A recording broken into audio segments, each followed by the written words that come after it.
শ্রীলঙ্কার বুকে বিজয়ের ধ্বনি, যুব টাইগাররা ছড়ালো আলো রঙিনী। চতুর্থ ম্যাচে ব্যাট হাতে হুঙ্কার, রেকর্ড গড়ে করল তারা প্রহার। তামিমের নেতৃত্বে গর্জে ওঠে সহবল, ৩৩৬ রানে জ্বলে ওঠে বাংলাদেশ দল। জাওয়াদ খেলেন দারুণ শতক, ৪-৬ গড়েন এক বিশাল রেকর্ড। রিজান সাথী রানও ভারী, জয়ের পথে সোনার ধারী। শেষে আসে ফাহাদ দেবা, মেরে কাপায় শ্রীলঙ্কা রেখা। আব্দুল জামারে বড় শট, স্কোরবোর্ড দাঁড়ায় প্রায় ৩.৫ শতক।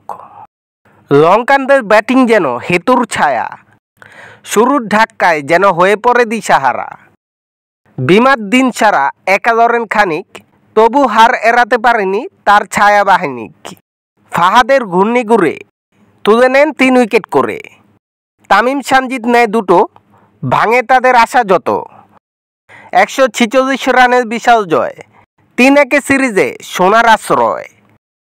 যুব টাইগাররা ছুটছে এগিয়ে, বাংলার পতাকা উঁচু করে নিয়ে।